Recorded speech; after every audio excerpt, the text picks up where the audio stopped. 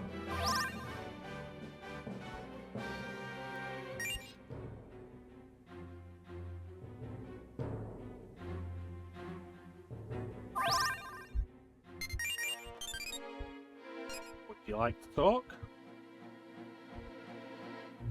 Yeah, I think the cost of it wouldn't be that high, and they could probably recoup a bunch of the costs for it. They probably make a profit of it. I've been saying for a while now, especially while Persona is still maintaining a lot of wider mainstream appeal.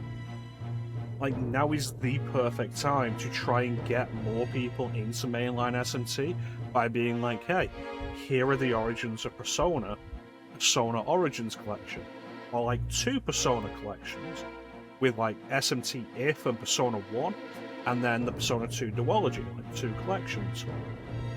Now's the best time for it. While people are still hyped for Persona, like, check out where the series started.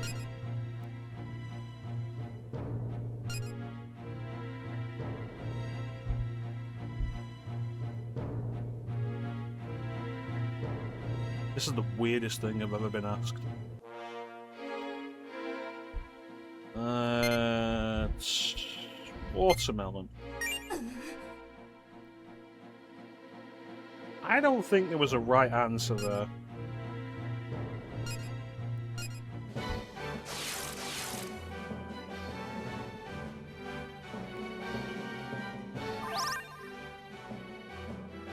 That was something Kaneko was talking about that I really had my doubts about. With translation and like just his memory of stuff. Saying Shin Megami Tensei If is unconnected to Persona. Like, it's not in the same continuity or whatever. Like, isn't it? And why is Tamaki there? And why does Tamaki clearly have experience with this stuff?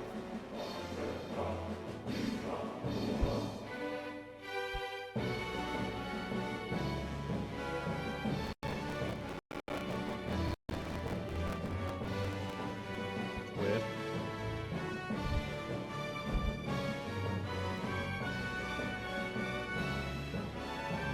Yeah, I'm not going to disagree with you that there's a lot about classic Persona that is not good.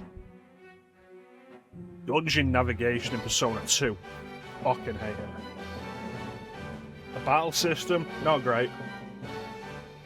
Negotiations, getting abilities and demon cards, not a fan.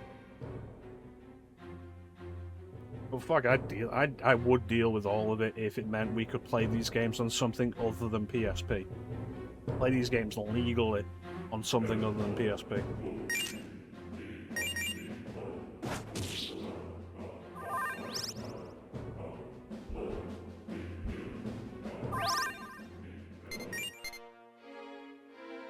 Yeah, but the question, yeah, story, absolutely. The question with it, though, is like,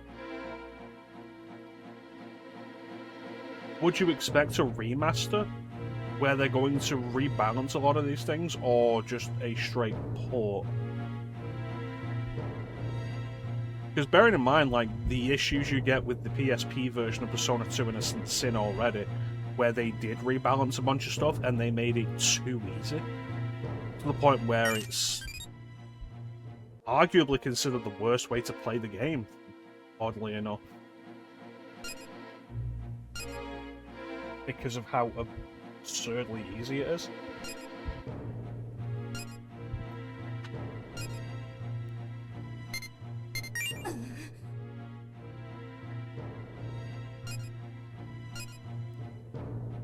But like, regardless of what they would decide to do, I think they should.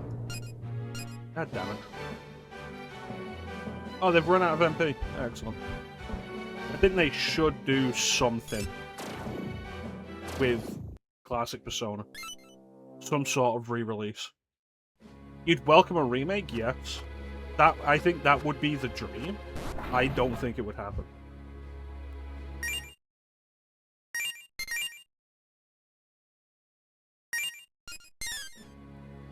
And I think the way Atlas is always so hesitant to even acknowledge the classic Persona games, like whenever they have an anniversary event, and it's always kind of a coin toss whether or not they even acknowledge Persona 3, says to me that they have no real interest in going back to them.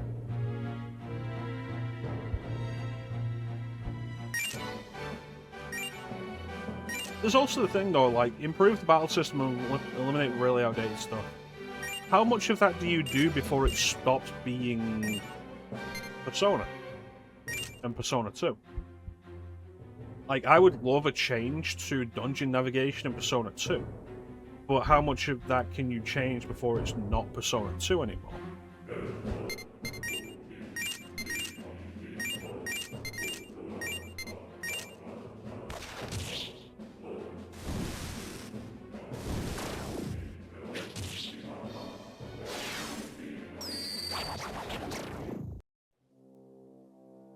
But regardless, like, live in hope with these things.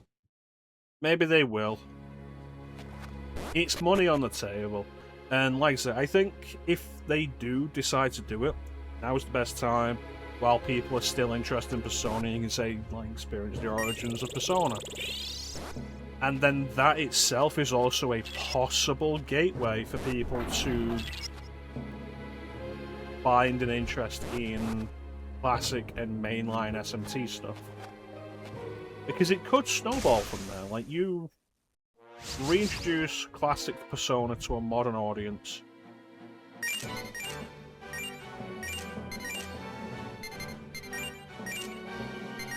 And then classic Persona is very much classic SMT.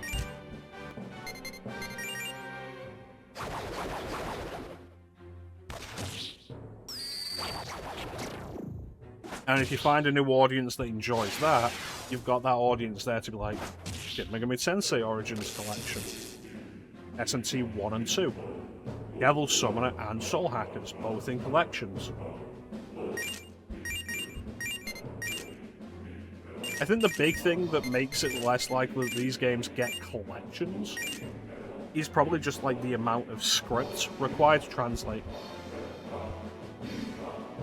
Like the extensiveness of RPG systems that has to be gone through. So I think dual collections probably won't happen because of that.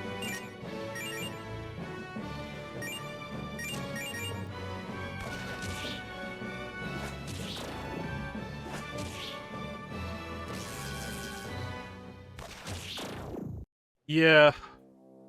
Like I say, it's why I think starting with classic Persona is the best idea.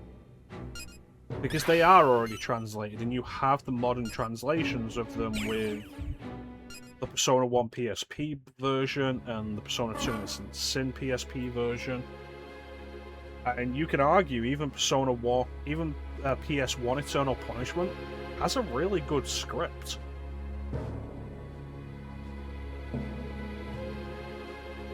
Like, especially regarding its time, the time it came out. Like, the translation for Eternal Punishment is really good. Go over it again, give it a couple of passes, tweak things here and there. Or just even release them as PS1 classics. I don't know. Something for people to play them. Alright, Hathor is done. I'm still not level 21 yet. What level am I? 18.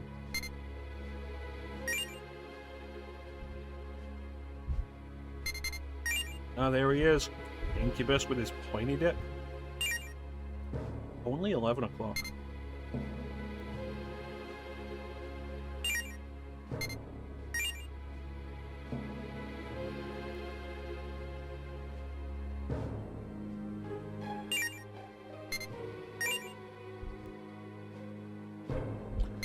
Raiju's not a bad idea.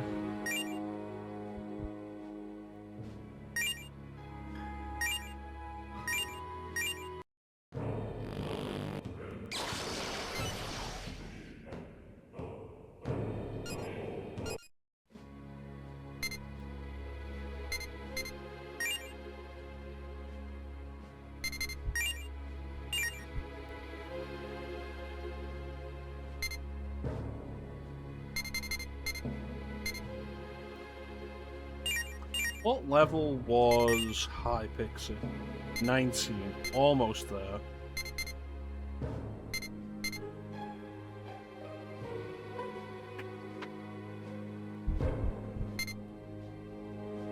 Almost ready for that.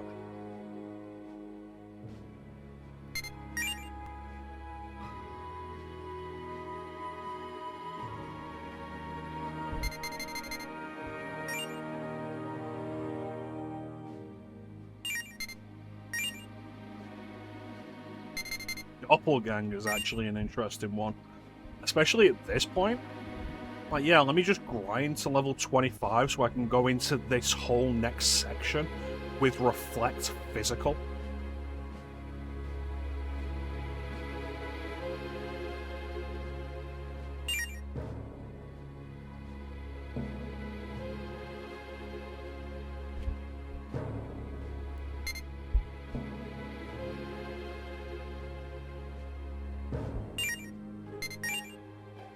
If I can get Shan Xiao from something else,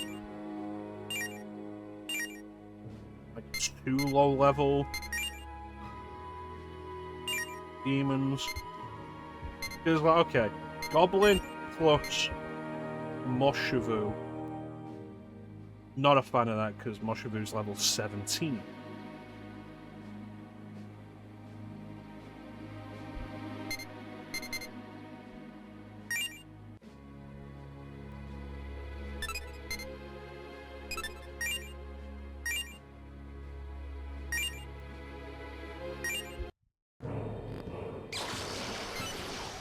Alright.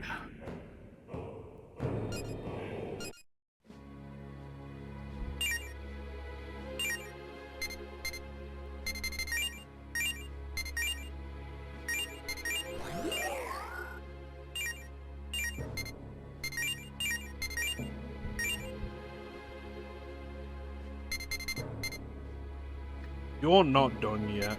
You are done. You're not.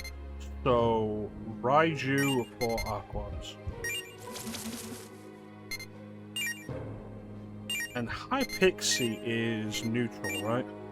Yes. Good. One more level.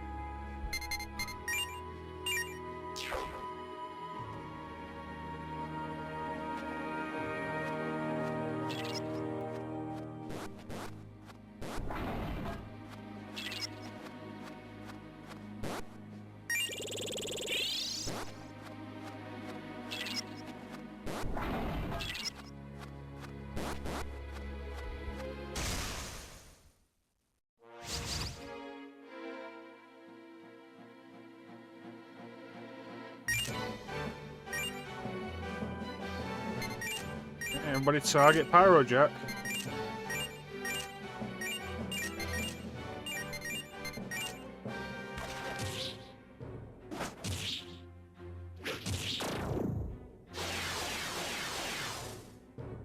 Mean.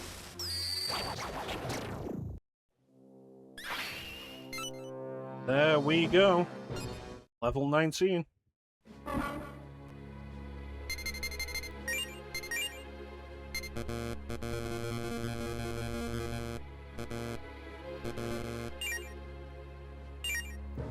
What is it? Pixie, Lilim, Harpy. I have enough space.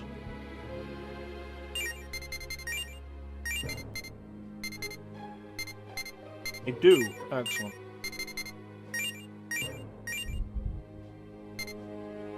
Harpy.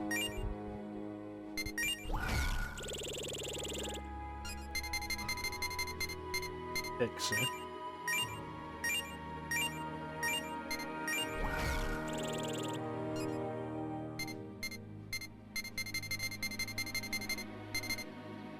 I think the option here to summon them as they originally come versus how you end up with them is kind of interesting. And Lilin.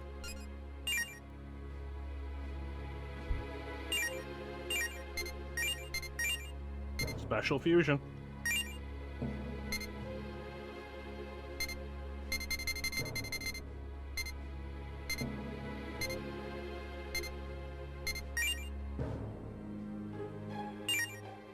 You already come with 5 abilities. I don't think it's worth using the source on you to try and make you better.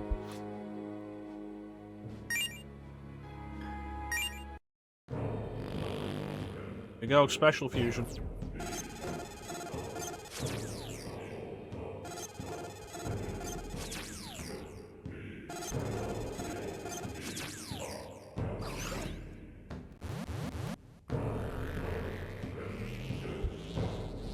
Welcome back, gents.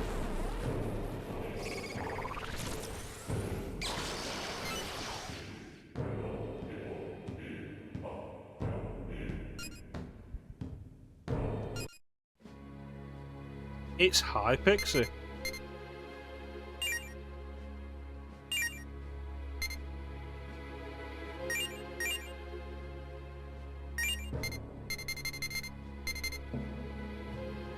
I didn't realize this was a sword. Did I also get a gun? I did not.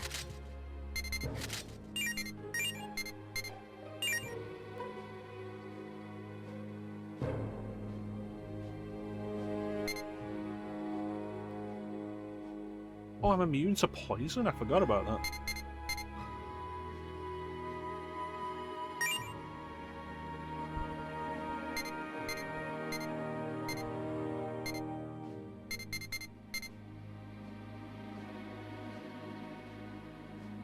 Soup. Where are you? I'm at soup.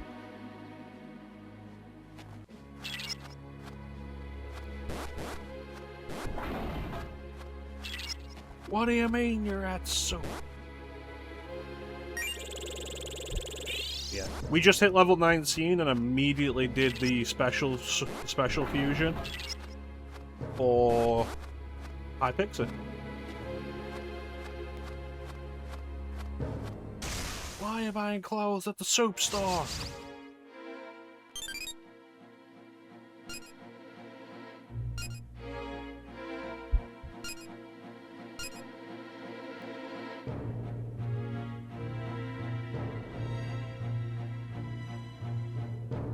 Motherfucker's gonna make a play for it.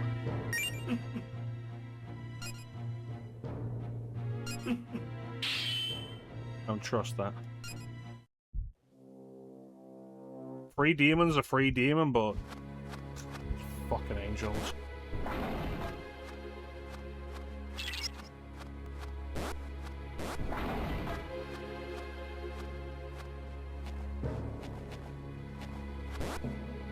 Hello.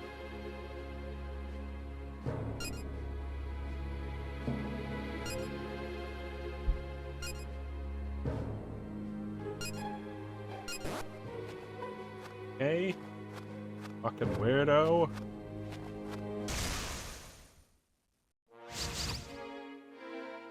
Use a secret passage to get into his room. It's like, alright, you fucking oddball.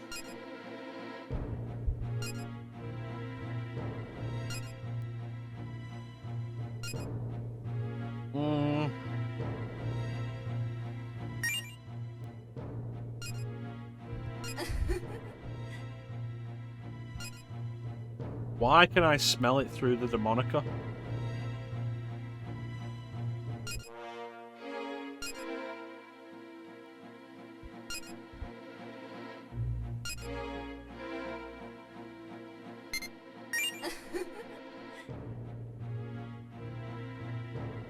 Smell-o-vision.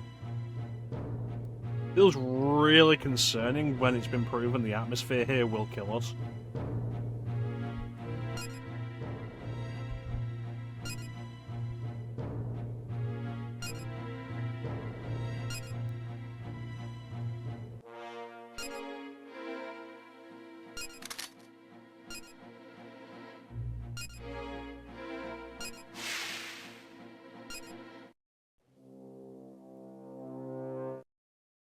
I don't want a Choco Drop.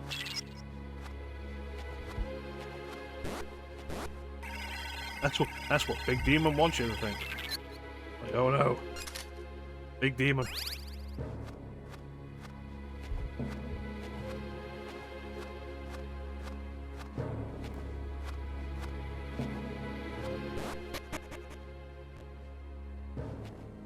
fuck am I going?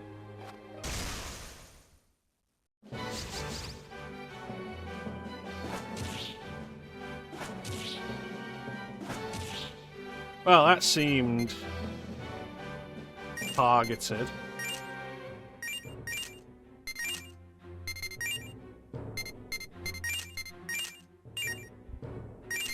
Burn them all.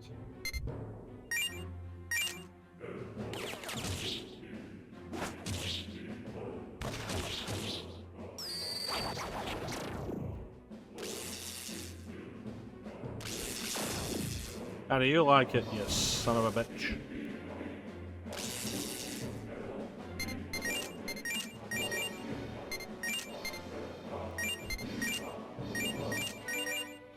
Boom. Bow, bow, bow, bow, bow. Level up. There we go, we got the source for that one. So let's get rid of her and summon instead. I fix it. Look at that armor. I've not seen nipples so suspect since the Goran Elder's nipples in Twilight Princess.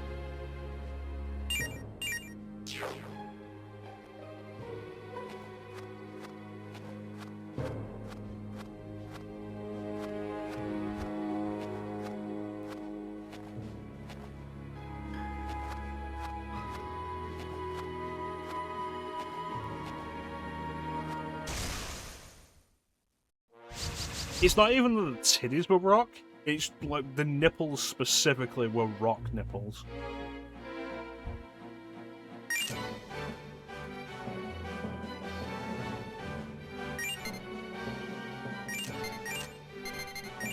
Mazio.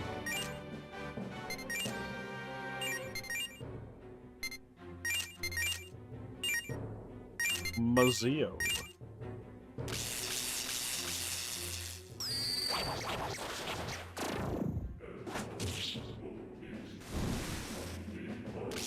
I think this dungeon is a real good example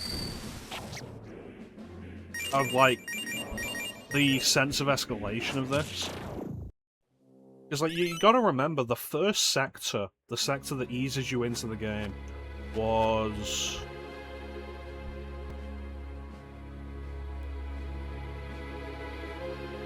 four floors? And fairly simple. Here we are, 6 floors in. Bear in mind, we've been up to a 7th. And the whole thing is just a multi-level maze. This is Sector 2.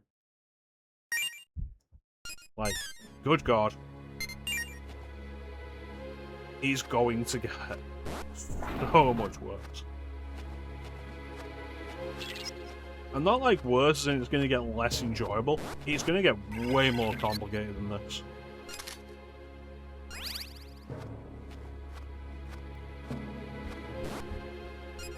Get that on the map.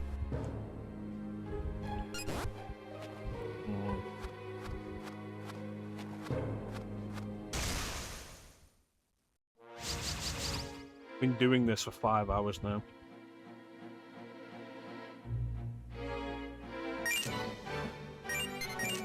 I'm not gonna stop.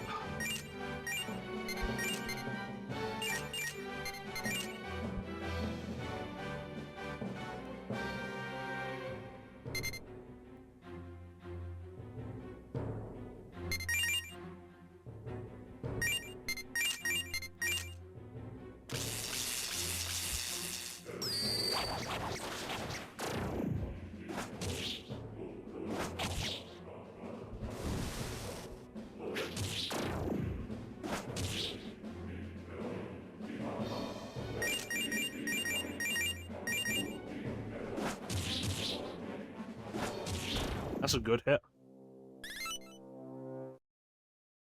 Man, when I get back to the red sprite, I'm gonna have so much former to give. Like, Irving is not ready for the amount of research he's gonna have to do. Because I've been out of the ship for fucking ages.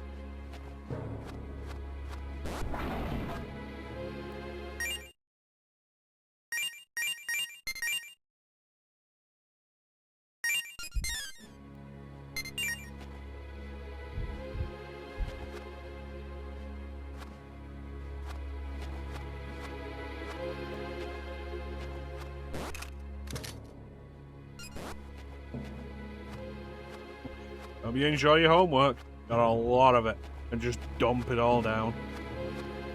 More stairs.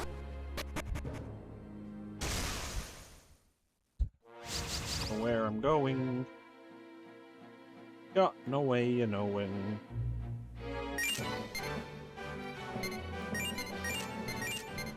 Mazio.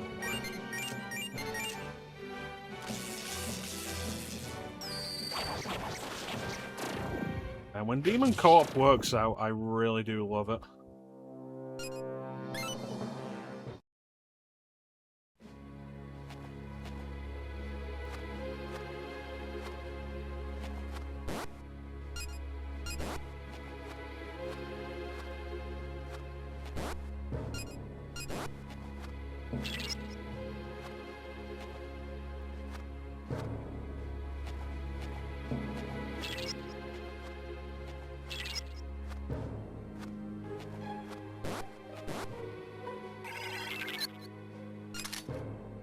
Snake spear.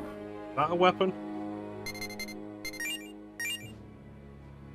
That's not a weapon. Make that make sense. I bet you it's a former.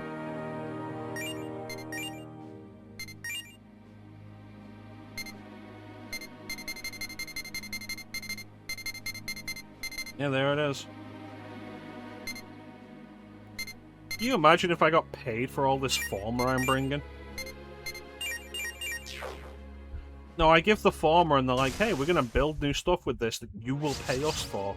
And it's like, motherfucker. You son of a bitch. Wouldn't even be developing it if I weren't here.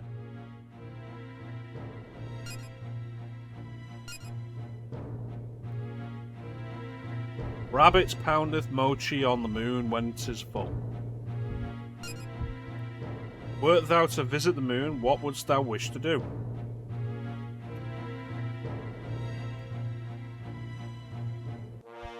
Pound mochi with the rabbits?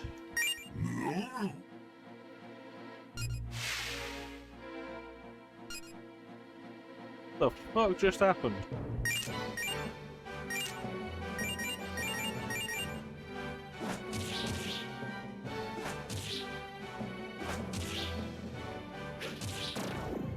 I didn't want any mochi. I don't know what any of it means. This is the problem with, like, full moon conversations.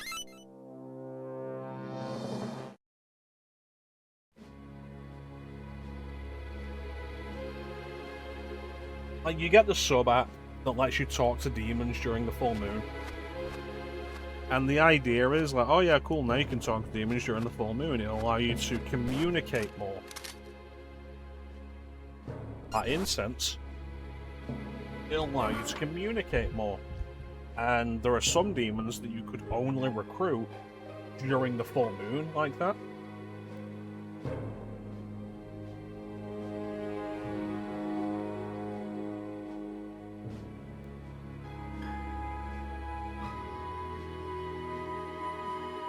But everything during that just makes less sense.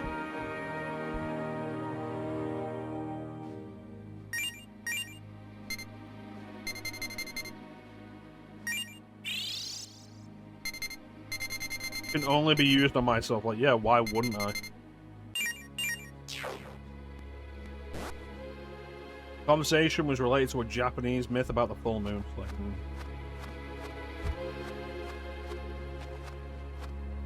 A demon wasn't Japanese. A demon is appropriating Japanese myth.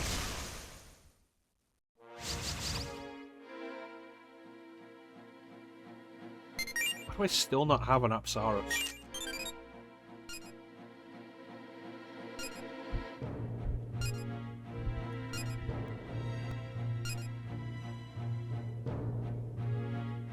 Of course I wasn't. Shadows on the moon look like a rabbit pounding mochi.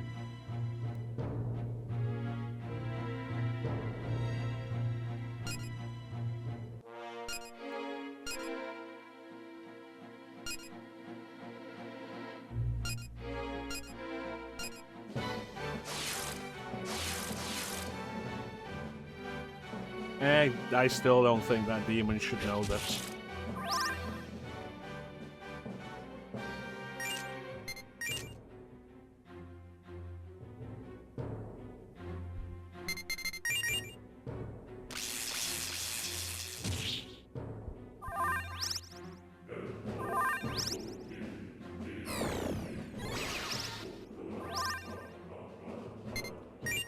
Try you.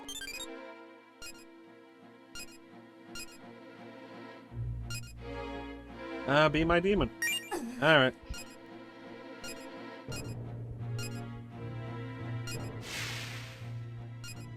Well.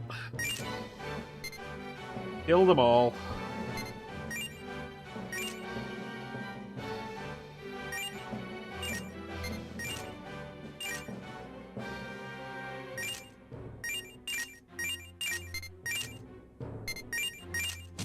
Kill them all.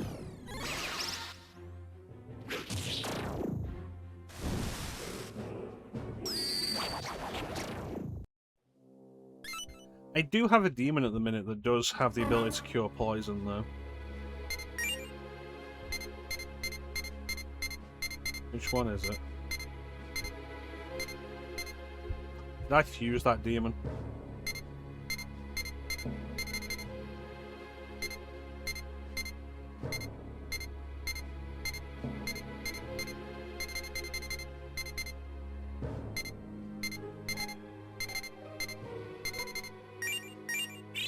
Well, this is awkward.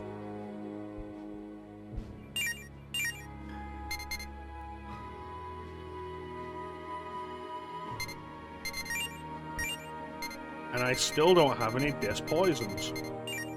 Why am I running into this many enemies that are capable of poison, and nothing in this area has dropped the ability to cure it? That's crazy.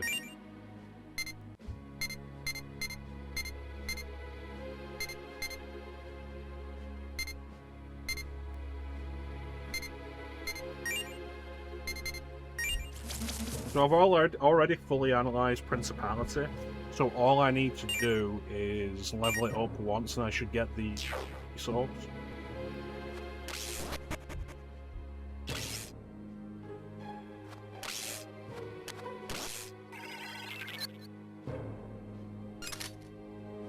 This isn't going to go away, is it?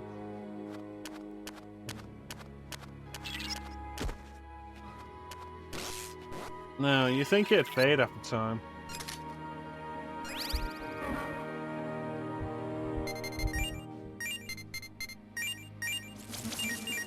Frustrating.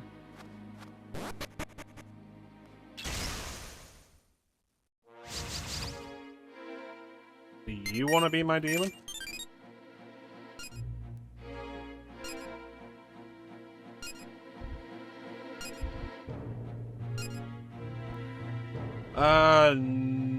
No. Death cures it?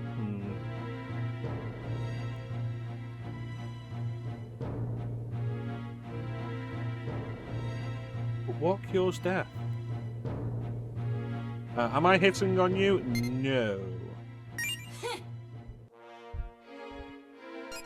Listen, lady, you're not even showing me your face.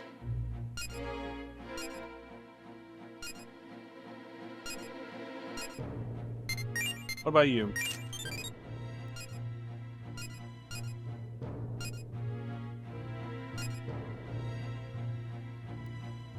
Yes. Mm-hmm.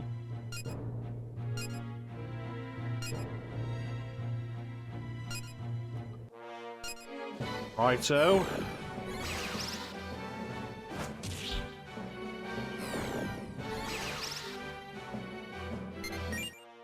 And what about you?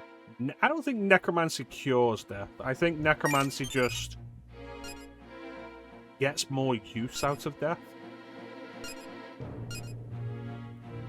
Cause you're charming.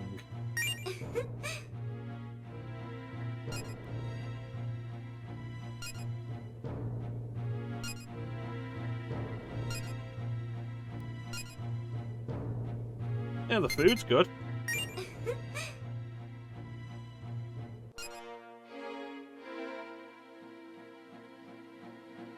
Capitalist necromancers. Yep. If necromancy was a real thing, it would be a cornered market. It would be corporate as shit.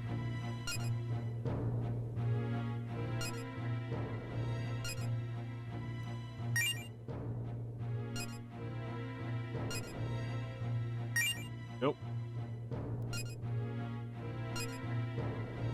No.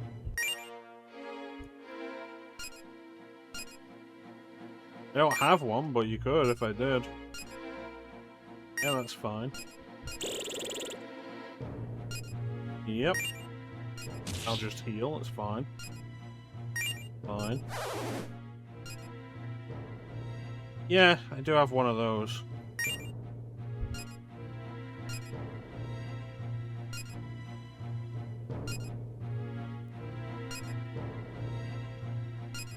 Excellent. Who says you've lost your use after dying? With necromancy, you can continue to be a corporate wage slave. Only now, we don't have to pay you because you're dead and have no rights.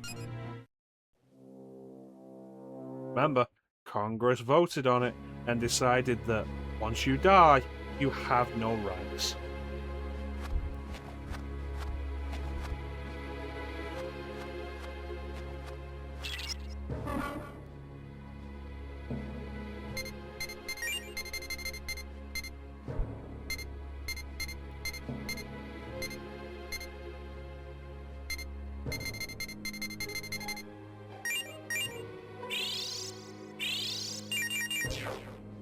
We can work you to the bone. And we will. Literally.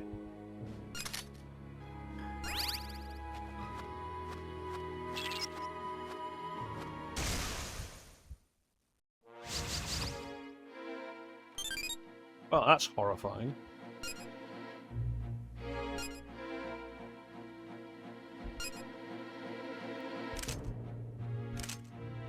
What do I got? 1, 2, 3, 4, 5, 6, 7, 8, 9, 10.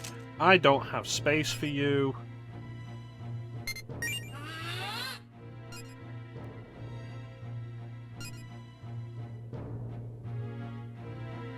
You're a child?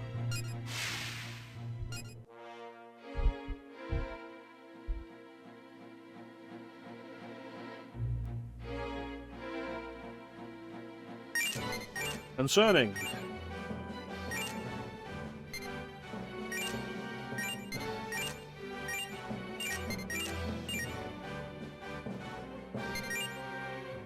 At least it left. Yes, at least it left because it's weird that it was a child.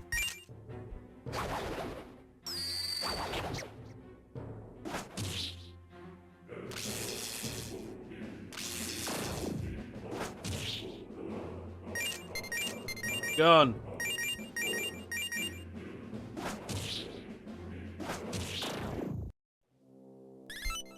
I really wanted to finish this today. And like, here we are, 5.5 hours in. And this could go on for like another 2 hours.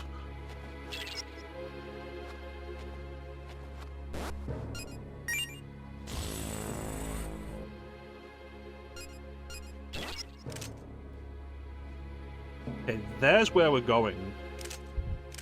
There's the elevator. This has to be the key to, like, to getting to the top, right?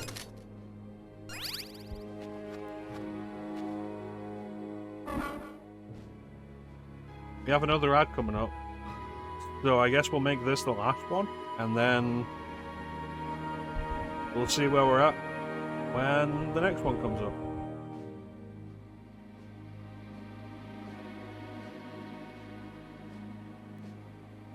Yeah, we were here a while, Chance. Like, you came in and we'd already done a bunch. And since you came in, I don't think we've left this palace. Yeah! We'll be right back.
We're back.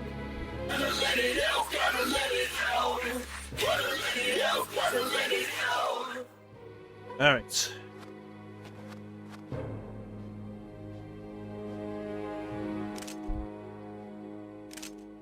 So I want to go down to the last floor where the elevator was. Can't believe I died in the surprise attack.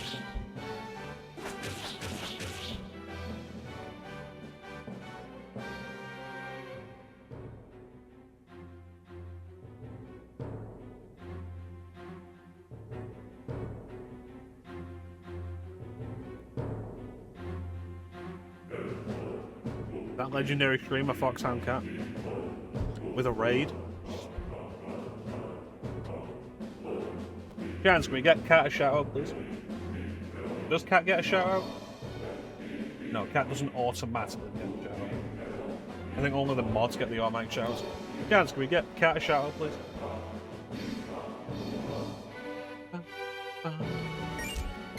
You've walked in as I've been surprise attacked and could possibly die. Good times. Welcome in. Resistance. Still playing Resistance. Ah, shit.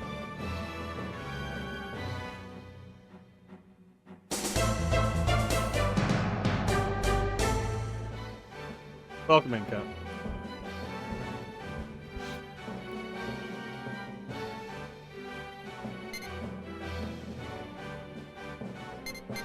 How is Resistance going? Are people still playing Resistance? The second time.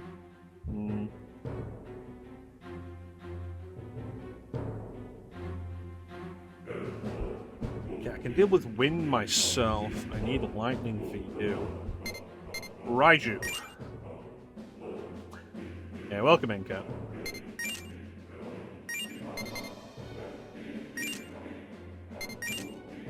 This might be nasty.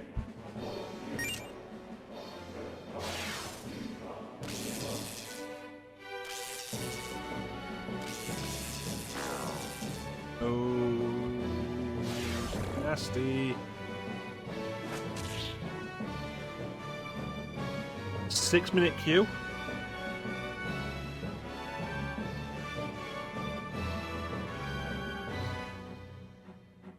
that good? Good or bad?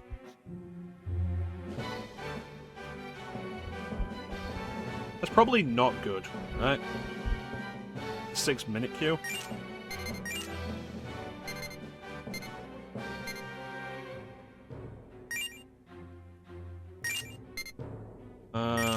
Definitely get rid of you. For Mazio.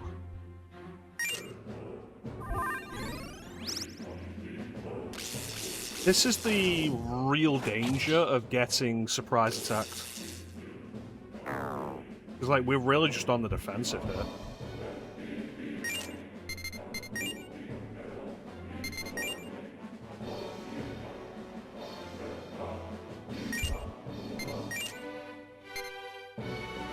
Hit them with that. Hit them with that. You think I should have tried talking to them after they ambushed me? They both got hit with fear. Wonderful.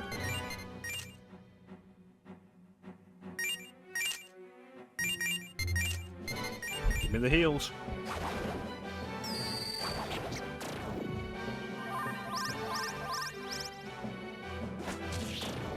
Yes. I successfully turned it around.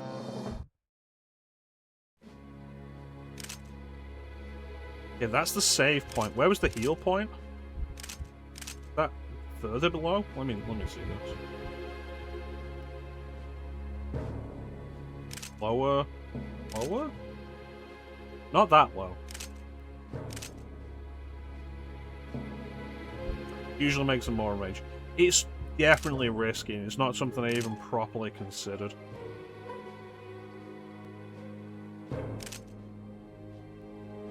Oh, the heal point's over there. That's definitely worth turning around for. Welcome in, Cat, though. How is Resistance going?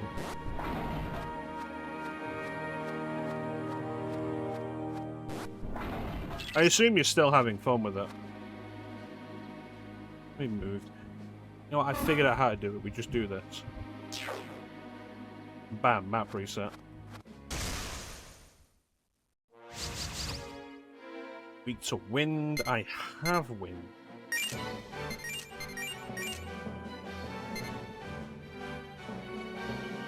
Alright, thanks for coming in, Hill. Oh, and thank you for the follow.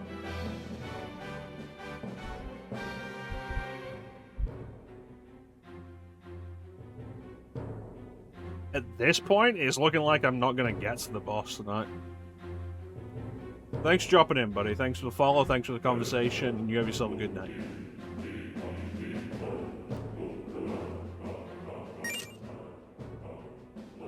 It's a fire as well. Boy, do I appreciate like, all the information just on the bottom screen. Super underrated as a thing.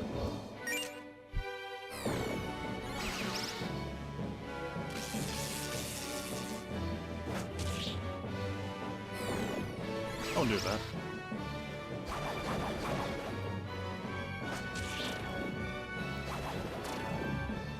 And then everybody just beat that one up.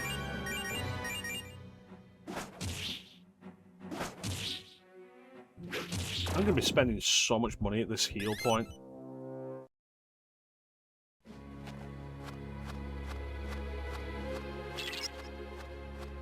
So, gents, after all this time watching Strange Journey, do you think this is a game you would enjoy? 2100 marker. God damn.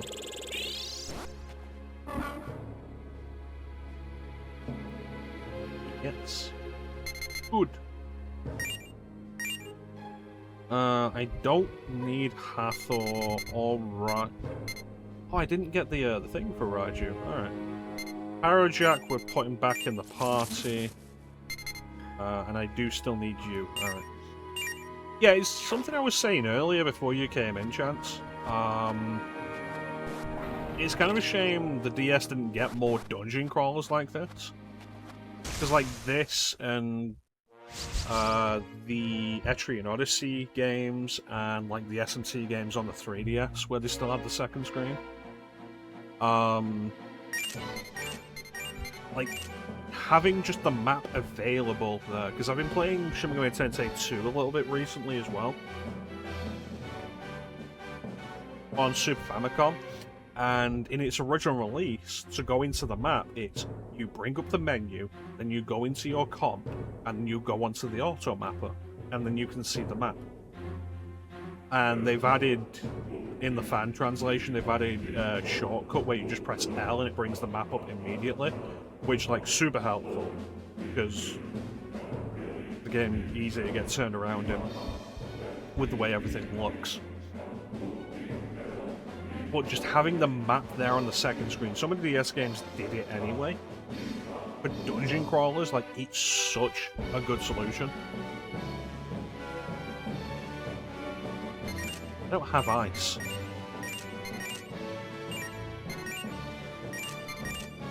I don't have ice at all.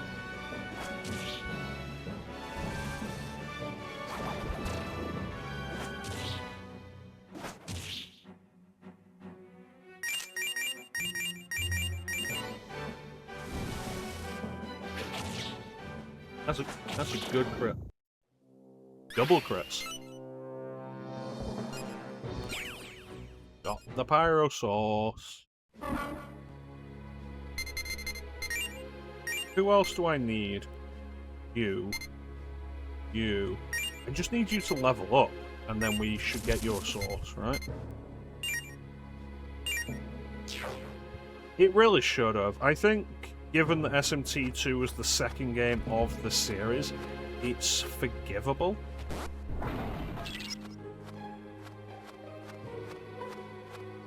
I think certainly by the time of If, it's not.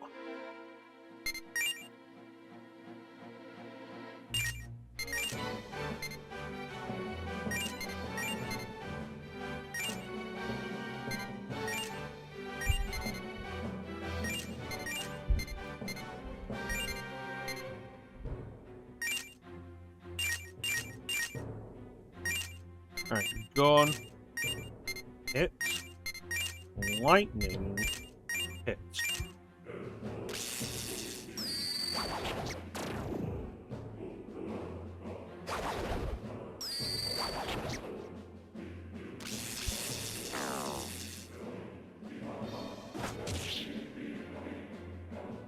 Great.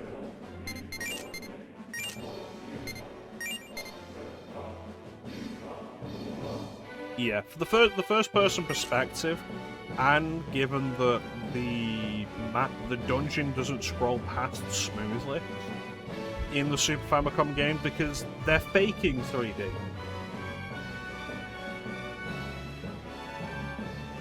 Like, it certainly gets a lot easier when you get to the PS1 versions where the environments are fully 3D and they look a lot better for it and the scrolling is a lot smoother. But, like, the scrolling is a lot more stuttering in Super Famicom versions, as you would expect.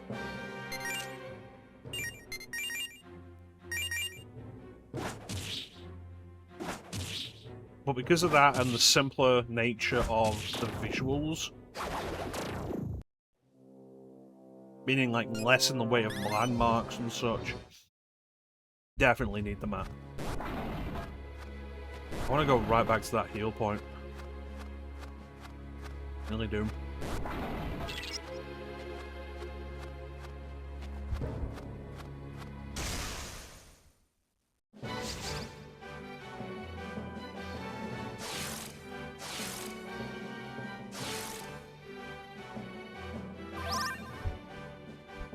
The wild thing with the Apsaras generally has been, this is the second, maybe third time I've been ambushed by a pair of these.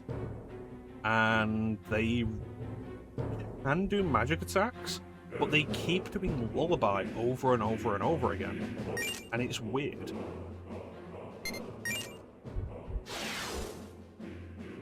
There you go, they're actually doing something.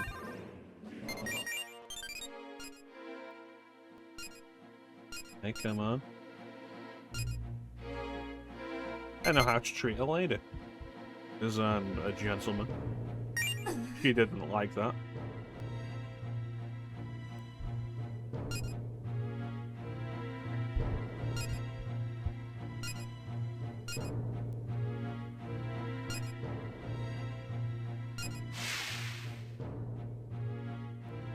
Yeah, try to imitate 3D.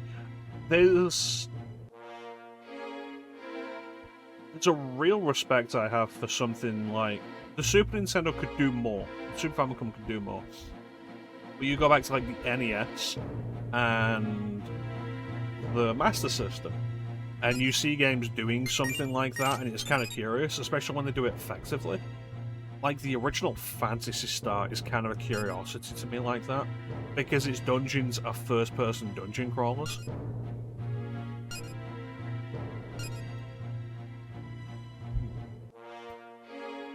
It's a secret.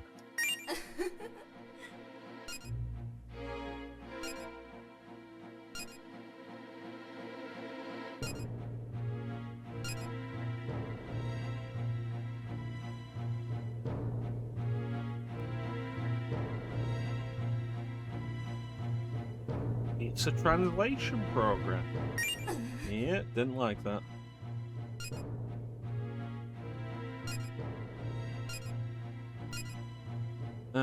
God damn it. No, back to sleep for me.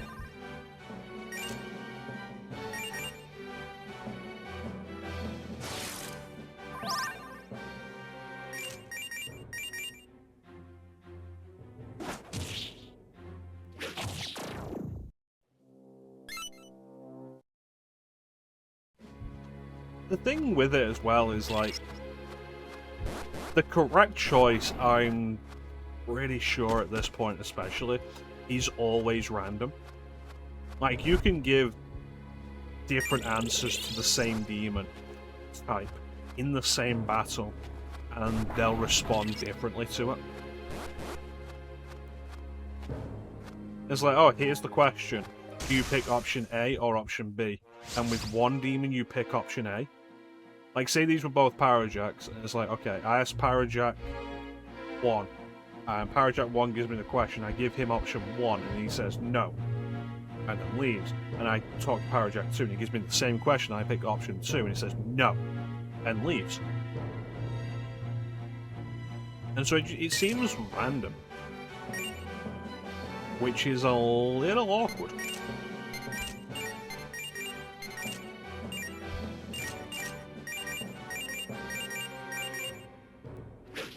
So it is, like, very luck-based a lot of the time.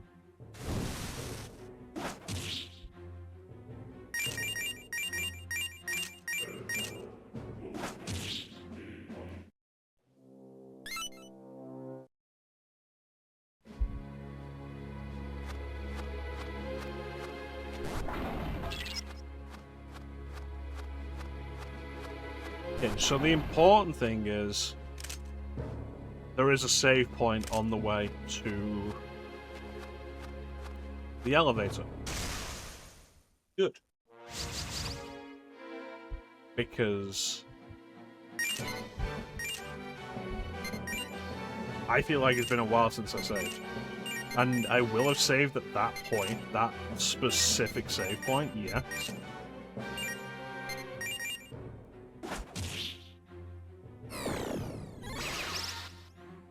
But how long ago was that?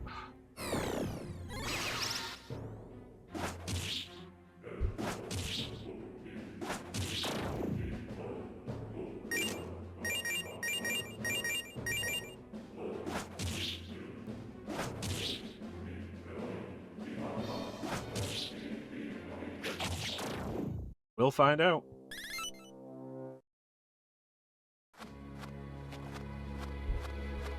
How much longer can we keep going through the game though before I need to start building a party for specific party construction for bosses? Because it's gonna happen.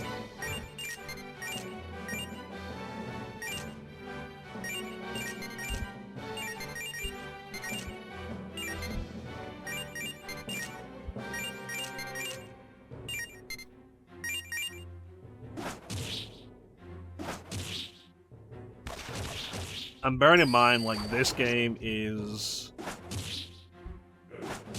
really not like the SMT of this time period in regards to, like, skill inheritance.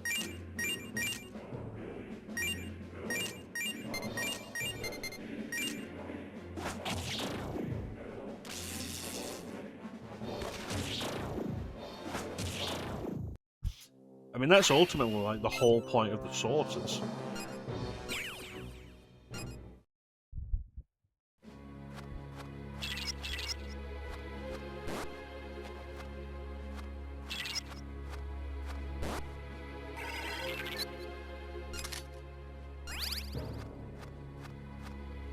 If I save and quit here, I'm not going to remember the specific thing I want to head for.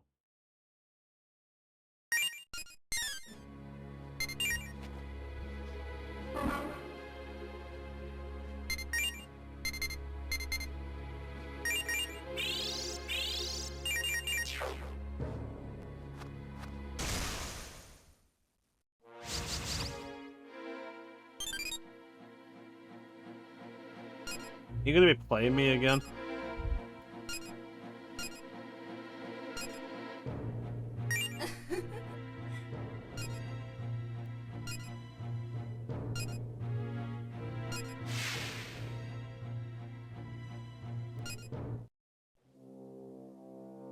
Trying to get one of them for long enough at this point.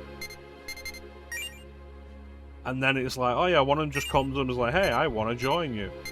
And I don't have the room.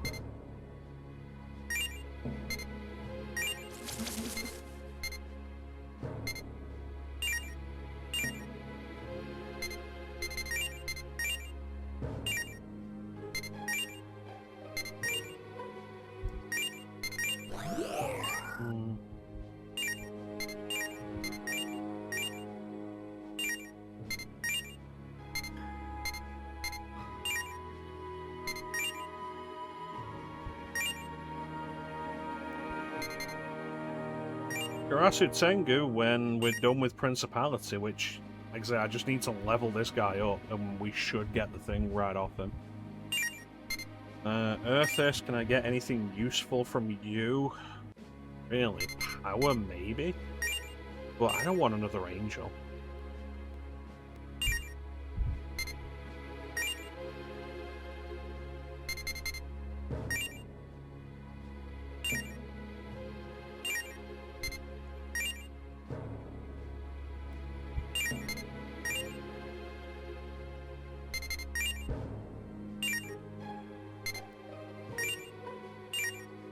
I know, getting rid of High Pixie for this feels like a mistake.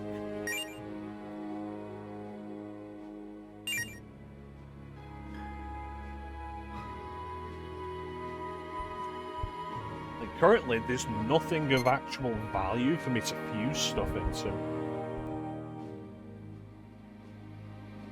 The ideal scenario is to always be moving up.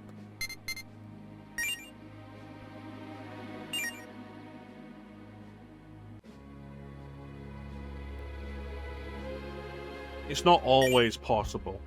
Sometimes you have to make stuff that's weaker than what you've got. Power is a step up from both Earthis and Principality. I think power is the best option, and the only reason I'm holding off on it is because I want the D-Source from Principality, I just need it to level up.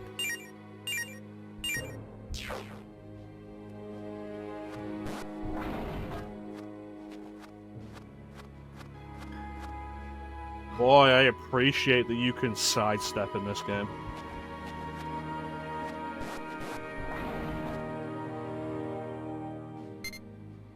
I'm on the 6th now. Where's the 7th take me? I don't remember seeing a spot for this here.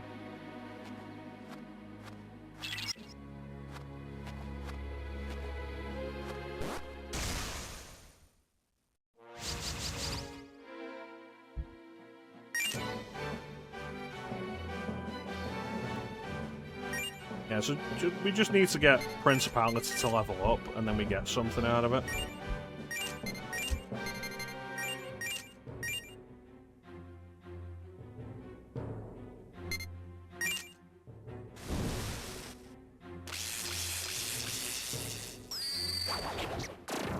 Ideally, I would prefer a demon that isn't awful.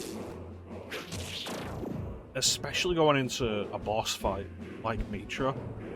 I'd like a full party that can do demon co-op.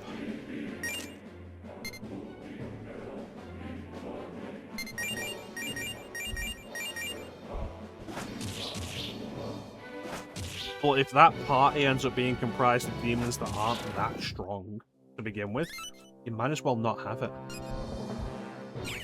There we go. I expected that to take longer.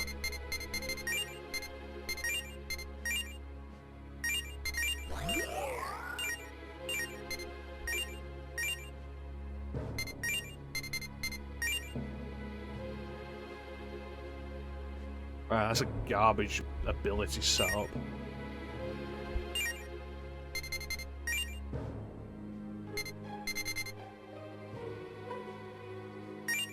Yeah, it's a garbage ability setup.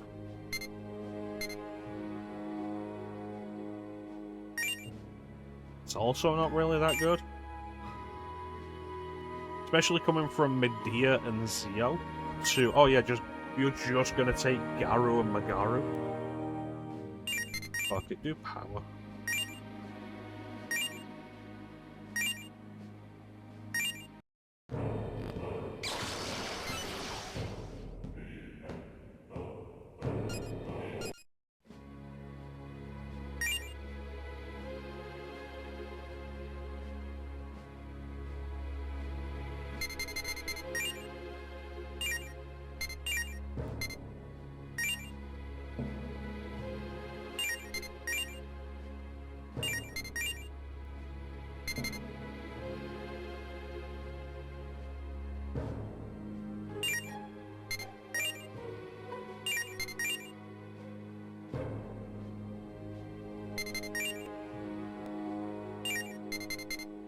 do we get out of this? Tyranny and ambush.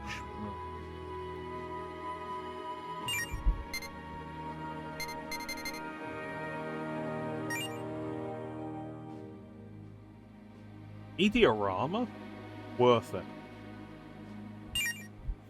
Literally just got power down.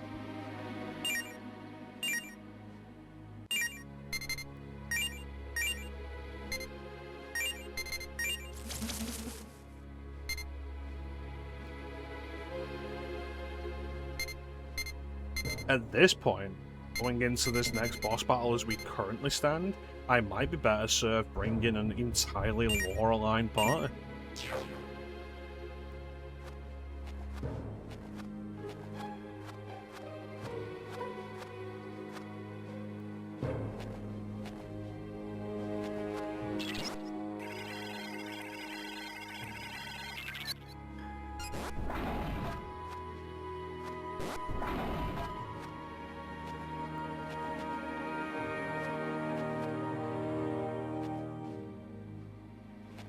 This is suspicious.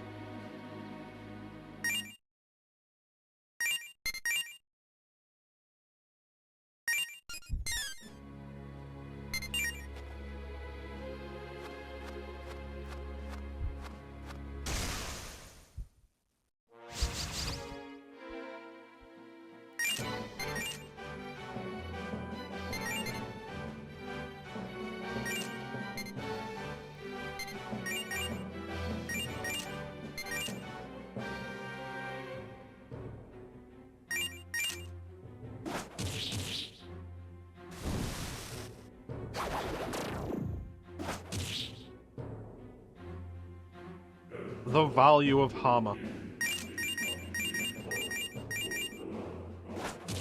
Fortunately, power has a decent strength stat. There we go.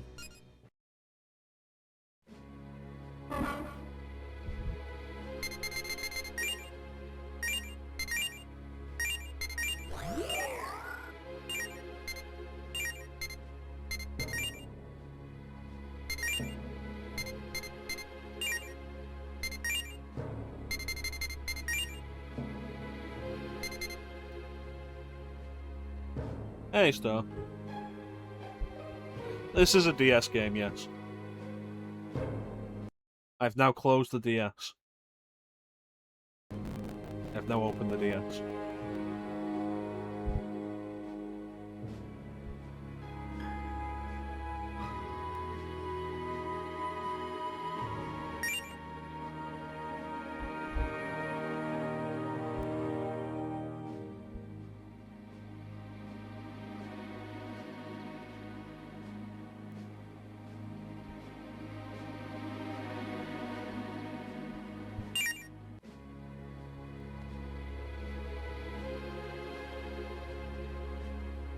Currently level 19, so there's nothing I'll be able to get within like the next reasonable amount of space. Here's Incubus. There's his pointy dick.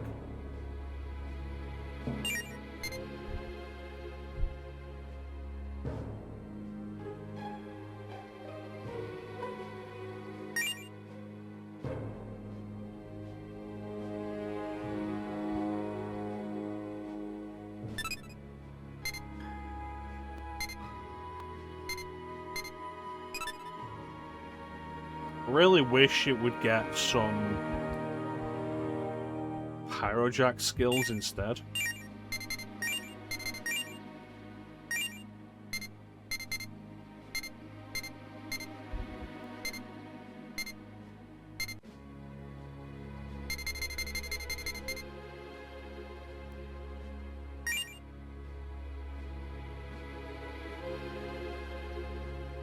Like, that becomes way more useful to me.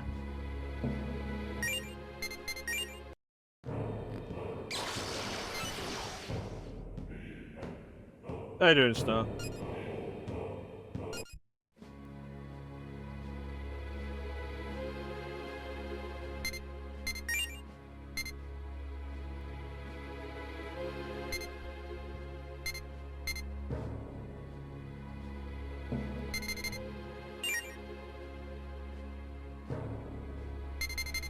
Yeah, especially when you look into it, it's like, oh, medium physical damage.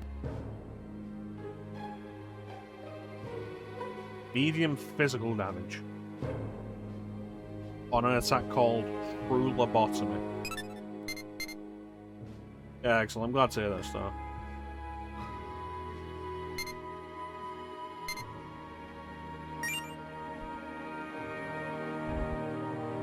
Everything of real use to me here is above my level. Like, this could be useful. No, it wouldn't. This would be just for filling the compendium. Same with this.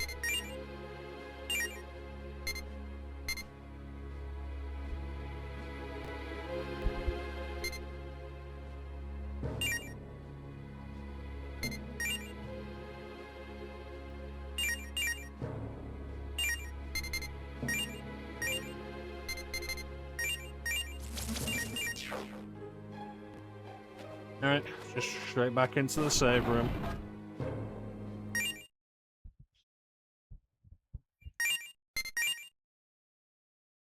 But mental isn't a stat in this game, though.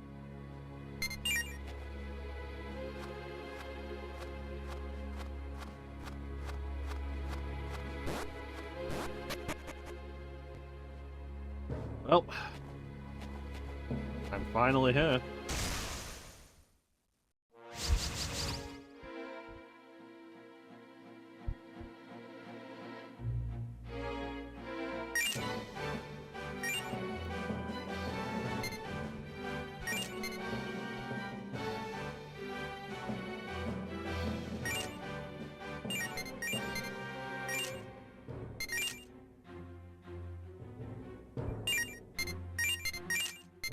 See if Mahama will do anything this time.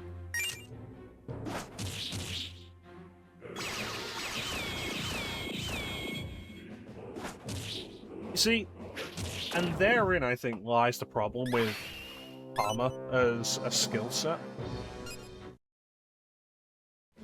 It's like, okay, cool, it took out 3 of the 4 enemies, but here's the fun thing, it missed one that was weak to light magic. And so at that point, what does weakness to light magic even mean?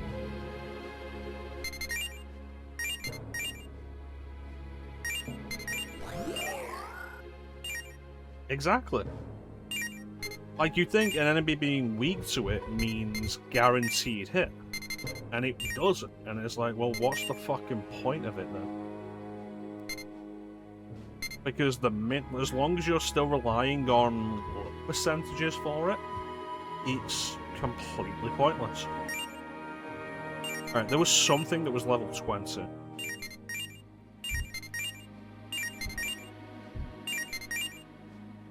Fucking know there was.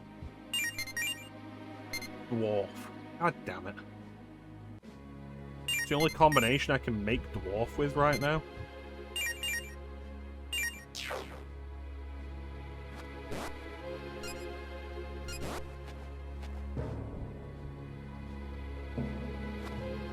This is not a good setup for a boss fight.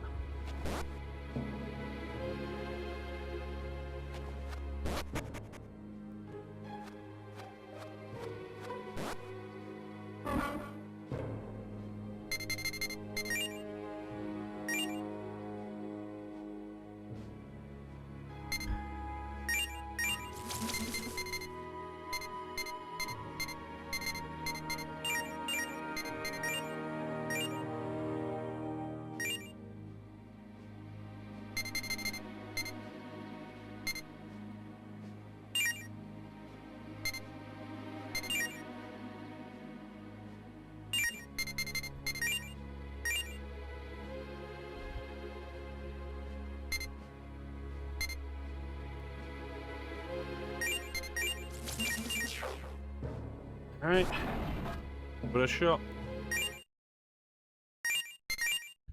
A full law party.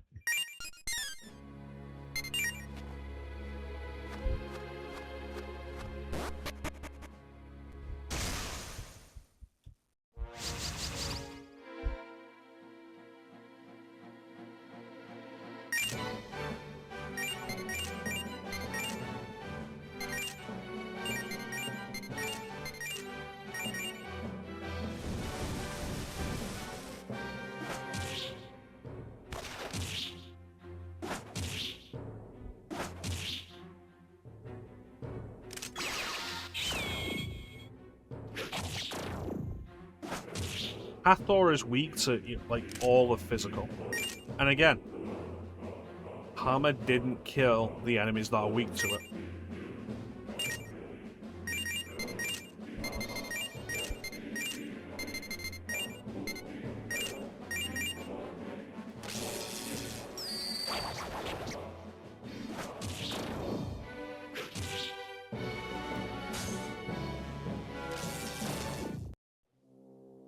But hey, do you want to go into a boss fight with a demon that is weak to any kind of physical hit? Not really.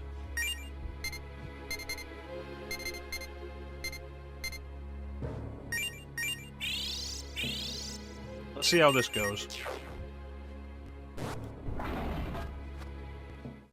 Mitra!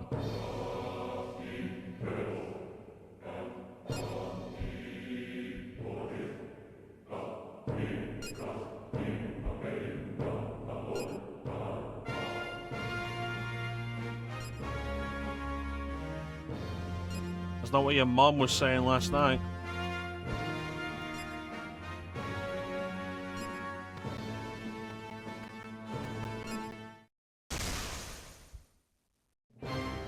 There it is. So, let's see what we have. Gun. Wind. Lightning.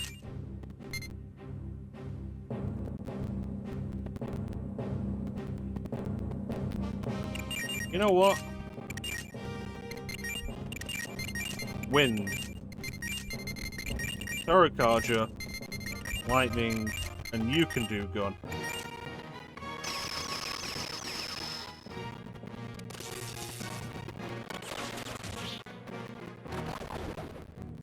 You're weak to wind.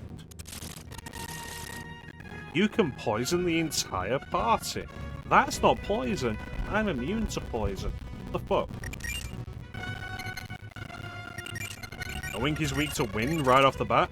Good stuff, though.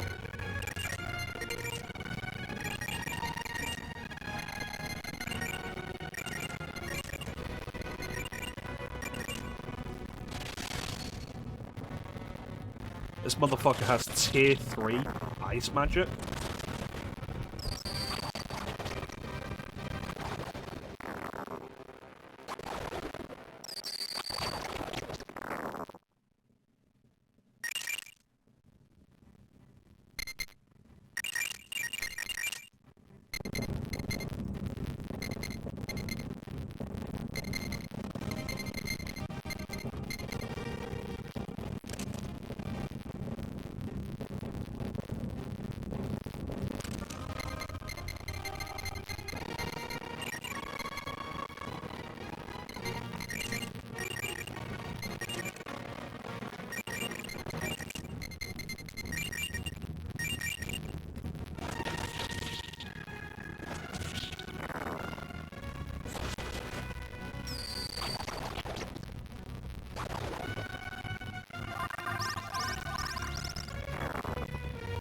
Whatever that is, it's draining magic, not health.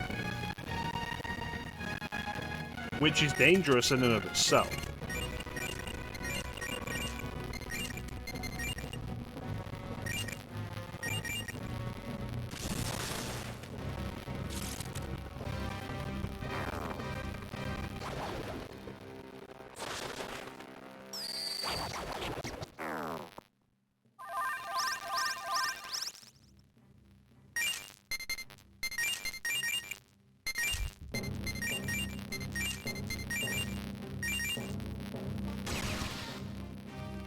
Okay.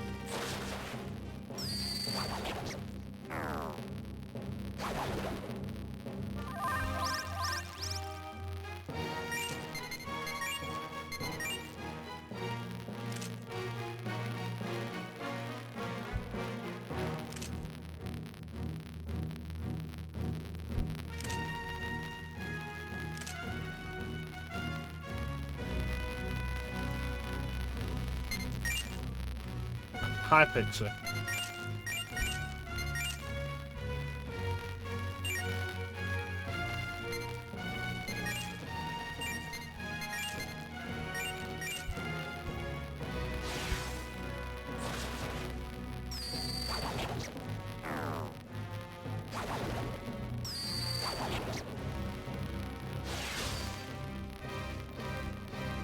Seriously, tier 3 ice magic that hits everybody. It's brutal.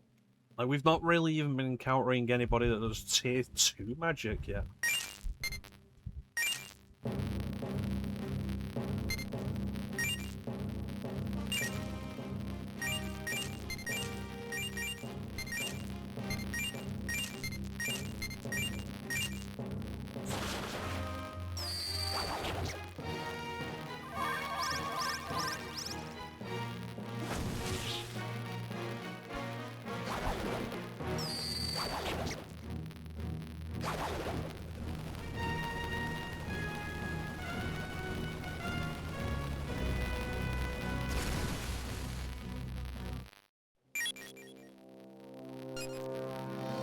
Good thing I'm amazing.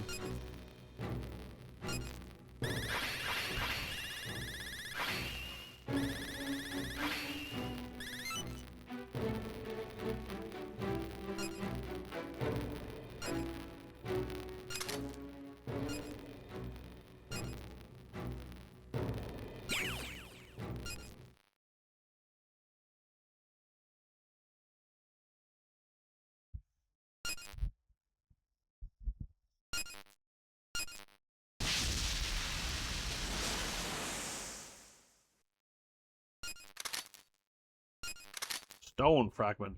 Rosetta Boo. Good work, me.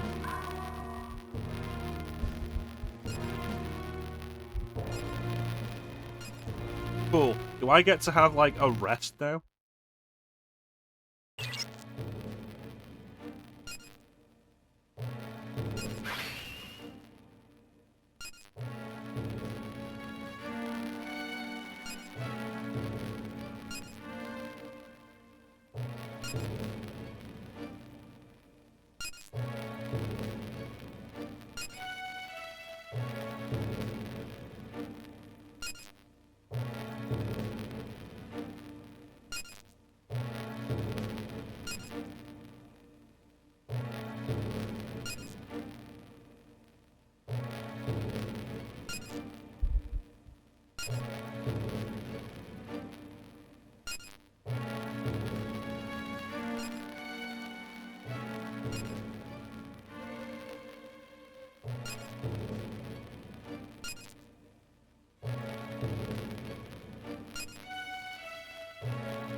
Stop being a dick, Clemenes.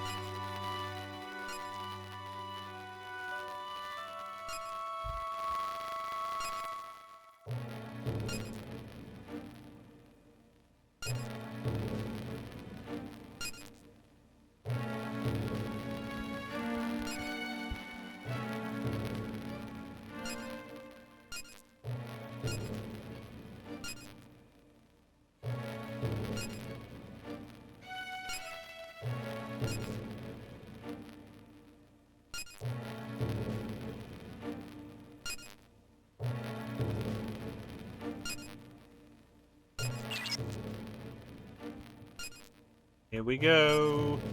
Going to Sector C.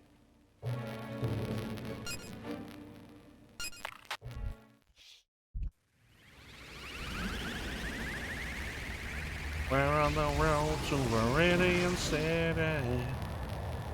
I'm on the road, I'm on the road, I'm on the road.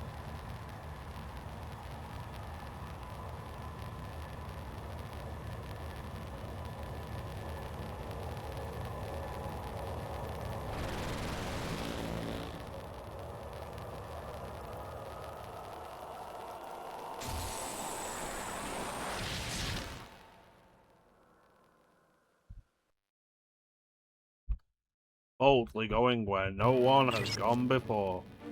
Da da da da da da da da da da da da da da da da da. Codename Karina.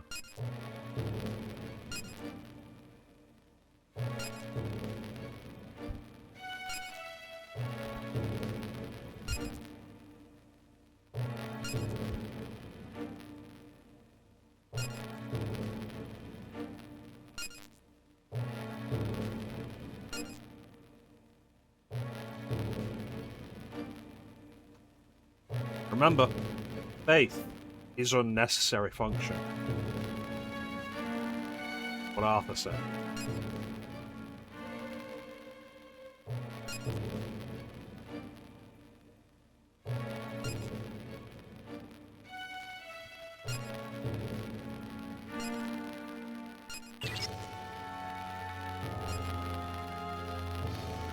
Yeah, let's see what Sector C looks like.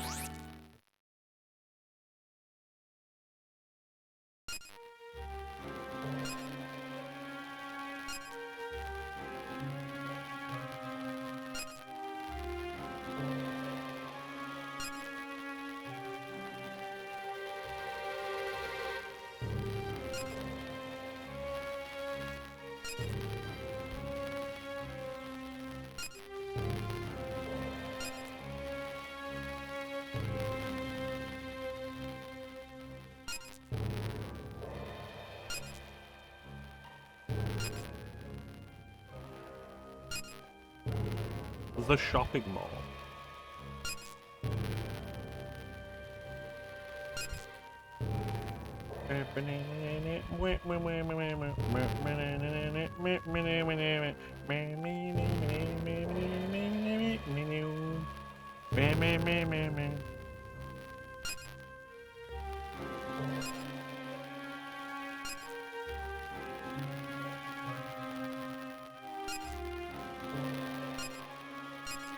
Radar contact, you say? A giant ship? Is it the Gigantic?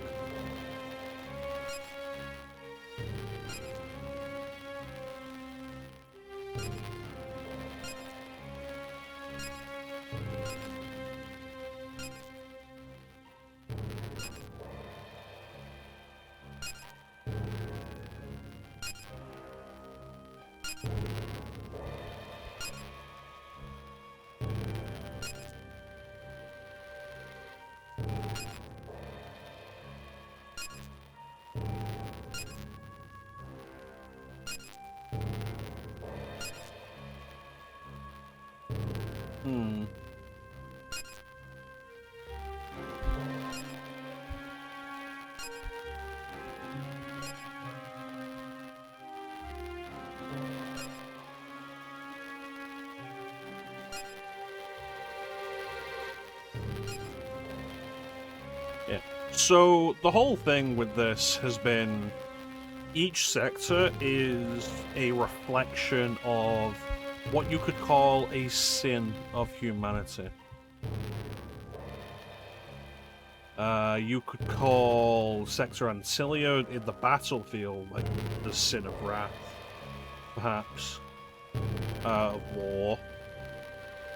Sector Booties, the red light district, and the way it's all set up, lust or desire, potentially, like unbounded desire. And here you have probably greed, capitalism. Capitalism without limit.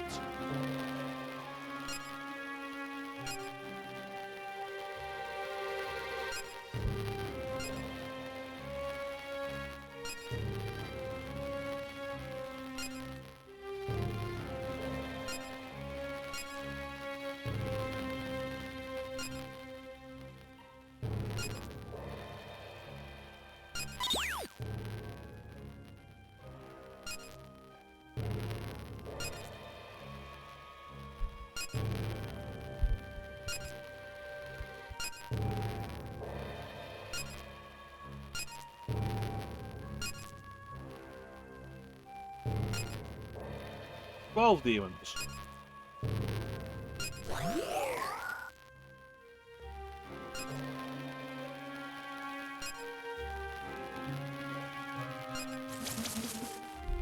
Dude, what the fuck are you doing?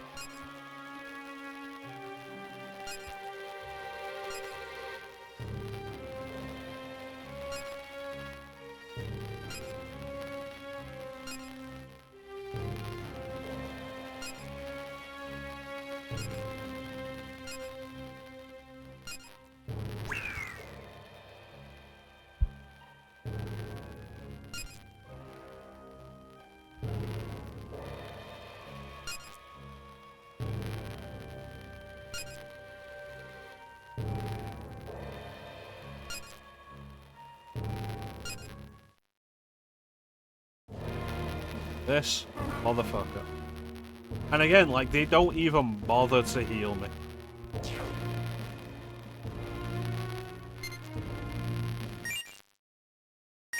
I do all this work. I essentially single-handedly get us to the next sector.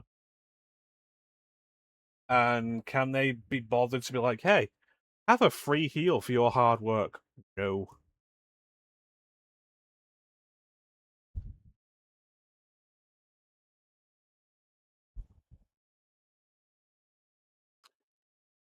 Teammates didn't care. It was like, oh, you got the thing? Cool. Grab it, just push me away. Bastards. And that's really the thing of it, isn't it? Like, you get the game over, and the Schwarzfeld consumes the earth. It's like, cool, I died, and the mission failed. It's not Clemenes died and the mission failed. It's not Zelenin died and the mission failed. It's not Irving died and the mission failed. It's I die and the mission fails. Because nobody else can accomplish it. Give me a free fucking heal.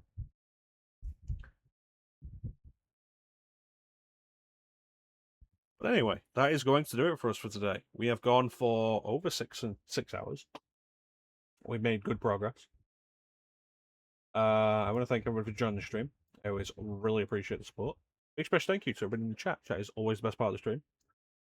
Claim, Chance, Star, Hat, after raid. Hills.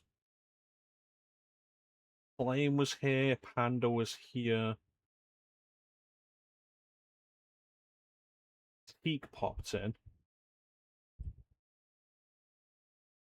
Only go back so far. Yes. I believe that was everybody though. Oh, yeah, it was good stuff.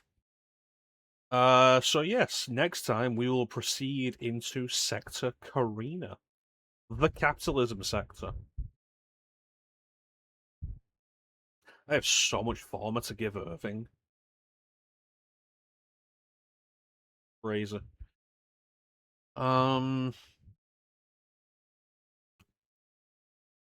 The Legend of Sundays will continue with, I believe, either Four Swords Adventures or Hyrule Warriors Definitive Edition, one of the two. I do plan to do both of them, sooner or later. Be fun. And Banjo-Kazooie will continue when I'm available during the day and feel like doing it.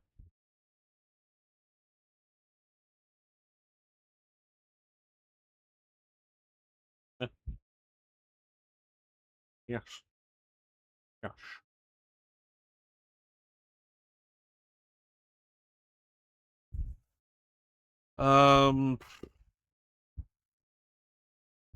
There are talks with Clem about doing a thing. We'll see how that pans out. But if that does end up happening, it will be on Sundays. Which means the Legend of Sundays will stop.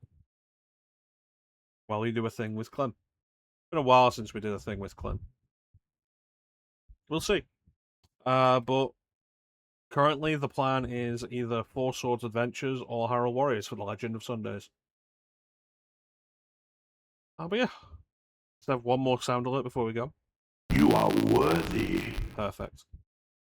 And with that, there's not really anything else to say except thank you all for watching. Have yourselves a fantastic time of day. And yeah. We'll catch you next time, guys.